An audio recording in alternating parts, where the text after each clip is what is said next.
इस वीडियो में हम समझेंगे कूलम्स लॉ।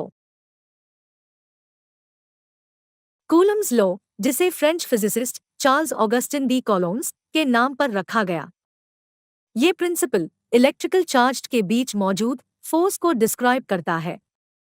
ये प्रिंसिपल पॉइंट चार्ज से क्रिएट होने वाले फोर्स को क्वांटिफाई करता है और इलेक्ट्रिकली चार्ज्ड पार्टिकल्स के बिहेवियर को समझने के लिए एक इम्पॉर्टेंट रोल प्ले करता है।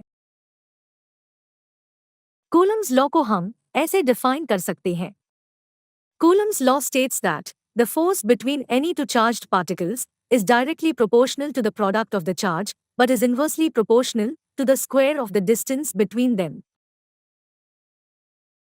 इसको हम ऐसे रिप्रेजेंट कर सकते हैं। F is equal to K into Q square by R square, जहां पर F इलेक्ट्रोस्टैटिक फोर्स है, K Coulomb's law कांस्टेंट है, Q1 and Q2 2 point charges है, R डिस्टेंस है। आइए इसे डिटेल में समझते हैं। इलेक्ट्रिक चार्ज मटेरियल की प्रॉपर्टी होती है जिससे वो किसी और बॉडी पर फोर्स एक्सर्ट करता है। चार्ज दो टाइप के होते हैं, पॉजिटिव और नेगेटिव। हर एक charge electric field lines produce करता है। पॉजिटिव चार्ज की इलेक्ट्रिक फील्ड लाइंस आउटवर्ड और नेगेटिव चार्ज की इलेक्ट्रिक फील्ड लाइंस इनवर्ड होती है। अगर हम दो सेम या अपोजिट चार्ज को एक दूसरे के पास लेकर आए तो ये दोनों चार्ज एक दूसरे पर फोर्स एक्सर्ट करते हैं।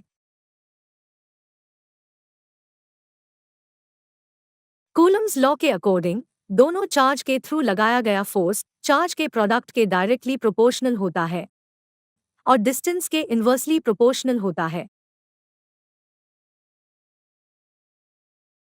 इसका मतलब अगर हम चार्ज की वैल्यू को इंक्रीज करें तो फोर्स की क्वांटिटी इंक्रीज होगी, और अगर हम डिस्टेंस को इंक्रीज करें तो फोर्स की क्वांटिटी डिक्रीज होगी। सेम चार्ज में रिपल्सिव फोर्स और डिफरेंट चार्ज में अट्रैक्टिव फोर्स होता है। Thanks for watching. If you like this video, please like and subscribe our channel.